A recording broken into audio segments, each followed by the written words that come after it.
Hola, ¿qué tal? Muy buen día a la hora que se acerquen a este material. Mi nombre es Eric Torres y nos encontramos en el proyecto de Club de Lectura El Baúl del Artista. Agradezco a todas las personas quienes se han tomado el tiempo de observar los videos anteriores. Les invito a que se suscriban al canal de YouTube o bien se integren al grupo de Facebook El Baúl del Artista, donde podrán encontrar los materiales que vamos revisando. Recuerden que pueden hacer sugerencias sobre lecturas que les gustaría escuchar en este espacio o simplemente seguir los videos y compartir los enlaces con el hashtag El Baúl del Artista, de tal manera que este material viaje lo más posible y llegue a donde tenga que llegar.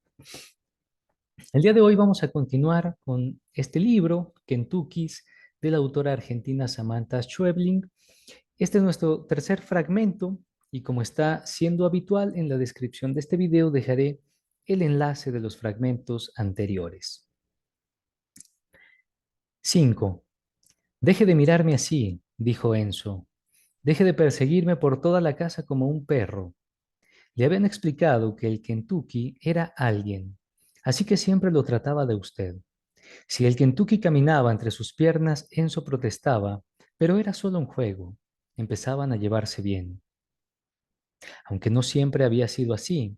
Al principio les había costado acostumbrarse, y a Enzo su sola presencia bastaba para incomodarlo. Era un invento cruel. El chico nunca se ocupaba y había que andar el día entero esquivando un peluche por toda la casa. Su exmujer y la psicóloga del chico se lo habían explicado juntas en una instancia de mediación, enumerando en detalle por qué tener uno de esos aparatos sería bueno para su hijo. Es un paso más para la integración de Luca, había dicho su exmujer. Su sugerencia de adoptar un perro las dejó atónitas. Luca ya tenía un gato en casa de su madre. Lo que necesitaba entonces era un Kentucky en la casa del padre.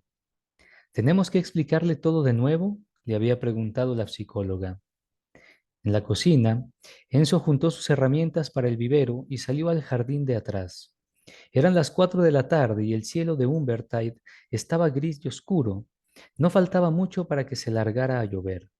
Oyó que, adentro, el topo daba golpes contra la puerta. No tardaría en llegar otra vez hasta él. Se había acostumbrado a su compañía. Le comentaba las noticias y, si se sentaba a trabajar un rato, lo subía a la mesa y lo dejaba circular entre sus cosas. La relación le recordaba a la que su padre había tenido con su perro, y a veces, solo para sí mismo, Enzo imitaba algunos de sus dichos, el modo en el que se agarraba la cintura después de lavar los platos o barrer, su forma cariñosa de protestar, siempre con media sonrisa mientras se divertía repitiendo: deje de mirarme así, deje de perseguirme por toda la casa como un perro. Pero la relación del Kentucky con el chico no estaba funcionando. Luca decía que odiaba que lo siguiera, que se le metiera en el cuarto a hurgar sus cosas, que lo mirara como un tonto el día entero. Había averiguado que, si lograba agotarle la batería, el ser y el amo se desvinculaban y el aparato ya no podía reutilizarse. Ni se te ocurra, lo había amenazado Enzo. Tu madre nos mata. Al chico, la sola idea de lograr agotarle la batería le iluminaba la cara. Se divertía encerrándolo en el baño o poniéndole trampas para que no pudiera llegar hasta su cargador. Enzo ya estaba acostumbrado a despertarse en medio de la noche, ver la luz roja titilar cerca del suelo y al Kentucky golpeándose contra las patas de la cama, rogando que alguien lo ayudara a encontrar la base de su cargador. El topo siempre se las ingeniaba para avisarle. Y Enzo, si no quería otra instancia de mediación, tenía que mantenerlo vivo, porque, aunque la tenencia era compartida, su exmujer ya se había ganado toda la simpatía de la psicoanalista, así que más valía que nada malo le pasara al dichoso Kentucky. Removió la tierra y agregó compost. El vivero había sido de su exmujer y lo último por lo que pelearon antes del divorcio. A veces lo recordaba y le causaba gracia que hubiera quedado en sus manos. Nunca antes se había fijado en lo agradable que era la tierra de esos canteros. Ahora le gustaba sentir el perfume y la humedad, la idea de un mundo pequeño obedeciendo sus decisiones con un silencio abierto y vital. Lo relajaba, lo ayudaba a tomar un poco de aire y había comprado todo tipo de cosas. aspersores, insecticidas, medidores de humedad, palas y rastrillos medianos y pequeños. Oyó la puerta del mosquitero crujir apenas y cerrarse. Bastaba empujarla para que abriera, y al topo esa autonomía parecía gustarle. Se apartaba enseguida para que el vaivén de la puerta no lo golpeara al regresar. A veces no lo lograba, y cuando la puerta regresaba con todas sus fuerzas, lo tiraba un poco más allá. Entonces protestaba, emitiendo un gruñido suave, hasta que Enzo se acercaba para ayudarlo. Esta vez había caído de pie. Enzo esperó a que se acercara. ¿Qué hace? Dijo. Un día ya no voy a estar y nadie más se va a ocupar de andar levantándolo. El Kentucky avanzó hasta tocar sus zapatos y luego retrocedió unos centímetros. ¿Qué? El Kentucky lo miró. Tenía tierra en el ojo derecho y Enzo se agachó y sopló para sacarla. ¿Cómo está la albahaca? Preguntó Enzo. El Kentucky giró y se alejó rápido. Enzo siguió agregando compost a la tierra, atento al pequeño motor que aceleró y salió del vivero y al salto de que las ruedas solían dar contra los bordes de algunas de las baldosas del patio. Con eso tendría unos minutos, pensó. Fue hasta el lavadero por la tijera y al regresar, el Kentucky ya estaba otra vez ahí, esperándolo. ¿Y le falta agua? El Kentucky no se movió ni hizo ningún ruido. Era algo que Enzo le había enseñado, un pacto de comunicación. Ningún gesto equivalía a no. Un ronroneo equivalía a sí. Un movimiento corto era una invención del Kentucky que Enzo no terminaba de entender. Le parecía confusa y variable. A veces podría ser un gesto como sígame, por favor. Otras veces podía significar no sé. ¿Y los peperoncinos? ¿Sobrevivió el brote que salió el jueves? El Kentucky volvió a alejarse. Era alguien viejo, o era alguien a quien le gustaba decir que era viejo. Enzo lo sabía porque le hacía preguntas. Era como jugar, y al topo le encantaba. Había que hacerlo cada tanto, como cuando se baña al perro o se cambian las piedras del gato. Lo intentaban mientras Enzo tomaba su cerveza recostado en la reposera frente al vivero. Casi no le daba trabajo pensar las preguntas. A veces incluso las hacía y ni siquiera prestaba atención a la respuesta. Cerraba los ojos entre sorbo y sorbo de cerveza, se dejaba atrapar por el sueño y el Kentucky tenía que golpear la pata de la silla para que siguiera. Sí, sí, estoy pensando, decía Enzo. A ver, ¿a qué se dedica el topo? ¿Es cocinero? El topo se quedaba inmóvil, lo que significaba claramente un no. ¿Cosecha soja? ¿Es profesor de esgrima? ¿Tiene una fábrica de bujías? Nunca quedaba demasiado claro cuál era la respuesta, ni si la respuesta era verdadera en su totalidad o marcaba solo su cercanía. Con los días, Enzo averiguó que quien fuera que se paseara por su casa dentro de ese Kentucky había viajado mucho, pero por ahora los lugares que había visitado no eran ninguno de los que él le había nombrado. También sabía que se trataba de un hombre adulto, aunque no estaba del todo claro qué tan mayor. A veces no era francés ni alemán, y otras veces era las dos cosas, así que Enzo creía que quizá fuera alsaciano, y le gustaba dejar que el Kentucky girara en círculos clamando desesperado esa opción intermedia que ya estaba en el aire y que Enzo se cuidaba de no pronunciar jamás. Alsacia. ¿Le gusta Humbertide? Le preguntaba. ¿Le gusta el pueblo italiano, el sol, los vestidos floreados, los culos enormes de nuestras mujeres? Entonces, el Kentucky corría alrededor de la reposera, ronroneando a su máximo volumen. Algunas tardes Enzo lo cargaba hasta el coche y lo dejaba en la luneta mirando hacia atrás. Todo el recorrido hasta las clases de tenis de Luca, hasta el súper donde hacía las compras y en el regreso a casa. Mire qué mujeres, le decía Enzo. ¿De dónde será un topo que nunca vio mujeres como estas? Y el topo ronroneaba una y otra vez, quizá de furia, quizá de felicidad. 6. Varios años atrás, su hijo también le había regalado la computadora, enviada desde Hong Kong y envuelta en celofanes. Otro regalo que, al menos al principio, a Emilia le había traído más disgustos que alegrías. El plástico blanco de la carcasa se había decolorado y podría decirse que ahora ya se habían acostumbrado la una a la otra. Emilia la encendió, se puso los anteojos y el controlador del Kentucky se abrió automáticamente. En la pantalla, la cámara apareció inclinada como si estuviera caída. Reconoció enseguida el mismo departamento de la chica escotada. La cámara estaba acostada a ras del suelo. Solo cuando levantaron al Kentucky, Emilia vio el sitio del que acababan de moverla y entendió que la habían dejado en una cucha de felpa fucsia con pintitas blancas. La chica habló y los subtítulos amarillos del traductor aparecieron inmediatamente en la pantalla. Buenos días. Los pechos estaban bien ajustados a un top celeste y todavía llevaba el anillo en la nariz. Emilia le había preguntado a su hijo qué relación tenía con esa chica y él le había dicho que ninguna, y se había puesto otra vez a explicarle cómo era que funcionaban los Kentuckys y a hacerle preguntas sobre qué había visto y en qué ciudad había quedado asignada y cómo la habían tratado. Era una curiosidad sospechosa. En general, a su hijo no le interesaba nada de la vida de su madre. ¿Estás segura de que eres conejo?, volvió a preguntarle su hijo. Emilia recordaba haber oído algo de Linda Conejita. Recordaba la caja que la chica le había mostrado y entendía, ahora que alguien se había tomado el trabajo de explicárselo, que lo que ella estaba manejando era un peluche con la forma de algún animal. ¿Serían animales del horóscopo chino? ¿Qué significaba entonces ser conejo y no ser, por ejemplo, serpiente? Me encanta cómo hueles. La chica acercó demasiado su nariz a la cámara y la pantalla de Emilia se oscureció un segundo. ¿A qué olería? Vamos a hacer muchas cosas juntas. ¿Y sabes lo que vi en la calle hoy? Contó algo que había pasado frente al supermercado. Aunque parecía una tontería, Emilia intentaba entender. Seguía las letras amarillas de la pantalla, pero el traductor iba demasiado rápido.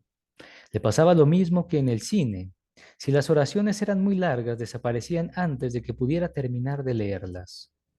Y el día está precioso, dijo la chica.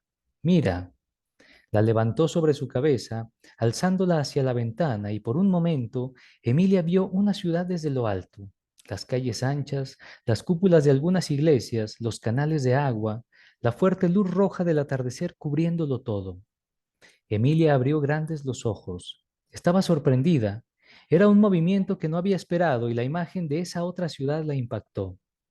Nunca había salido del Perú, jamás en toda su vida, si descontaba el viaje a Santo Domingo para el casamiento de su hermana. ¿A qué ciudad la habrían asomado? Quería volver a verla. Quería que la alzaran otra vez. Accionó las ruedas del Kentucky para un lado y para el otro. Giró la cabeza varias veces, lo más rápido que pudo. Puedes llamarme Eva, dijo la chica. Volvió a pararla en el piso y se alejó rumbo a la cocina. Abrió la heladera y algunos cajones. Empezó a preparar su comida. Espero que te guste el almohadón que te compré, mi gordita. Emilia dejó un rato al Kentucky mirando a la chica. Quería estudiar atentamente el controlador. Que me alce de nuevo, pensaba, que me alce de nuevo. No entendía cómo comunicarse con ella. ¿O sería que, en su condición de conejo, solo le tocaba escuchar? ¿Cómo Cuerno se hacía hablar a esos animalitos? Ahora sí tenía preguntas que hacer, pensó Emilia. Si no lograba hacérselas a la chica, llamaría otra vez a Hong Kong y se las haría a su hijo. Ya era momento de que el chico se hiciera un poco más responsable de las cosas que le enviaba a su madre. Unos días más tarde, descubrió que estaba en Erfurt, o había grandes posibilidades de que el sitio donde se movía su Kentucky fuera una pequeña ciudad llamada Erfurt. Había un almanaque de Erfurt pegado en la heladera de la chica y estaban las bolsas que llegaban al departamento y que ella dejaba en el suelo por días. Aldi Erfurt, Main Apotheke in Erfurt. Emilia lo había googleado. Erfurt tenía como únicos atractivos turísticos un puente medieval del siglo XIII y un monasterio por donde había pasado Martín Lutero. Quedaba en el centro de Alemania y a 400 kilómetros de Múnich, la única ciudad alemana que en realidad le hubiera gustado conocer. Hacía ya casi una semana que se paseaba unas 2 horas al día por el departamento de Eva. Se lo había contado a sus amigas en el café de los jueves, después de natación. Gloria preguntó qué era eso que Emilia llamaba Kentucky, y en cuanto se lo explicaron decidió que compraría uno para su casa, para las tardes en que cuidaba a su nieto. Inés, en cambio, estaba horrorizada. Juró que no pisaría la casa de Gloria si compraba ese aparato. Lo que quería saber Inés, y lo preguntó varias veces golpeando la mesa con el dedo índice, era qué tipo de reglamentación implementaría el gobierno con una cosa así. No se podía contar con el sentido común de la gente, y tener un Kentucky circulando por ahí era lo mismo que darle las llaves de tu casa a un desconocido. Además, no entiendo, dijo Inés al final, ¿por qué no te buscas un novio en vez de andar arrastrándote por el piso de una casa ajena? Inés era torpe para decir las cosas. A veces a Emilia le costaba perdonarla. Se quedó un rato mordiendo la bronca, pensando en ese comentario, incluso ya en su casa, mientras se enjuagaba y colgaba su toalla de natación. Sin Gloria, concluyó, su amistad con Inés no habría durado ni un día. Para el final de la semana, Emilia ya había establecido una nueva rutina. Después de lavar los platos, preparaba un poco de té y se encendía puntualmente en el departamento de Eva. A Emilia le parecía que la chica empezaba a acostumbrarse a ese horario tardío pero regular en el que ella despertaba al Kentucky. Entre las 6 y las 9 de la noche del horario alemán, Emilia circulaba alrededor de las piernas de la chica, atenta a lo que pasaba. El sábado, de hecho, cuando Emilia despertó y la chica no estaba, encontró un cartel pegado a la pata de una de las sillas a unos centímetros del piso. Tuvo que transcribirlo en su teléfono, letra por letra, para entender lo que decía, y le alegró confirmar que era para ella. Mi pupi, yo estoy al súper yendo, sin retardo. Vuelvo yo en 30 minutos, ya fácil, con atención, tu Eva. Le hubiera gustado tener el papel original con la letra fina e inclinada de la chica para pegarlo en su heladera, porque a pesar del alemán, la tinta fucsia y brillante era una escritura sofisticada, algo que podría haber enviado a un pariente lejano o una amiga desde el extranjero. La chica le había comprado un juguete para perros, pero como Emilia no lo usaba, solía dejarle cerca otro tipo de objetos para ver si alguno la tentaba. Había un ovillo de hilo que a veces empujaba y un pequeño ratón de piel cuya funcionalidad Emilia no terminaba de descifrar. Aunque le agradecía la buena intención, lo que a ella realmente le interesaba era ver las cosas que la chica tenía en el departamento. Se asomaba con ella cuando acomodaba las compras en las alacenas, cuando abría el mueblecito del baño o el armario frente a la cama. Miraba sus decenas de zapatos mientras Eva se preparaba para salir. Si algo le llamaba la atención, Emilia ronroneaba alrededor de la chica y ella lo dejaba un rato en el piso, como ese masajeador de pies que una vez le había mostrado. No tenía nada que ver con lo que podía conseguirse en Lima. Era muy decepcionante que su hijo siguiera mandándole perfumes y zapatillas deportivas cuando podría hacerla tan feliz con un masajeador de pies como ese. También ronroneaba para que Eva la alzara o si quería que la sacara de la cucha.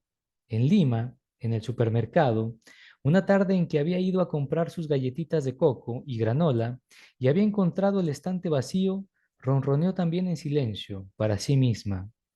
Se avergonzó de inmediato, preguntándose cómo podía andar haciéndose la conejita en cualquier sitio. Entonces, una de sus vecinas cruzó el pasillo y Emilia la vio tan vieja, gris y coja, murmurando desgracias por lo bajo, que recuperó cierta dignidad. Tenía 2 vidas, y eso era mucho mejor que tener apenas media y cojear en picada. Y al final, ¿qué importaba hacer el ridículo en Erfurt?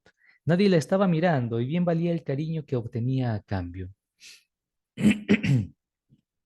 La chica cenaba alrededor de las 7:30 mirando las noticias.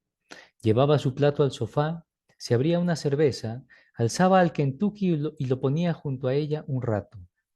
Entre los almohadones era casi imposible para Emilia moverse, Aunque podía girar la cabeza y mirar el cielo por la ventana o estudiar a Eva más de cerca, la textura de lo que llevaba puesto, cómo se había maquillado, las pulseras y los anillos, e incluso podía ver las noticias europeas.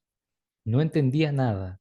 El traductor solo se ocupaba de la voz de Eva, pero las imágenes eran casi siempre suficientes para formarse una opinión sobre lo que estaba pasando, en especial cuando no había mucha gente en el Perú siguiendo las noticias alemanas.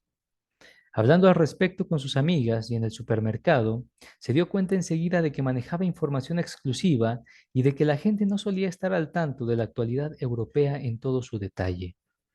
Día por medio, alrededor de las 9 menos cuarto, la chica se vestía para salir y dejaba a Emilia sola. Antes de apagar las luces, la llevaba hasta su cucha. Emilia sabía que, una vez ahí, difícilmente podía volver a moverse, así que a veces intentaba escapar antes de que la levantaran, corriendo de acá para allá, metiéndose debajo de la mesa. Vamos, gordita, que se me hace tarde, decía Eva, que aunque en alguna ocasión terminara enojándose, solía reírse mientras intentaba atraparla. Le contó esto a su hijo y el chico se alarmó. O sea que te paseas el día entero detrás de ella y cuando la chica se va, ¿te quedas en esa almohada para perros? Emilia estaba comprando en el súper y el tono del chico la asustó. Se detuvo con su carrito preocupada, acomodó el teléfono en su oreja.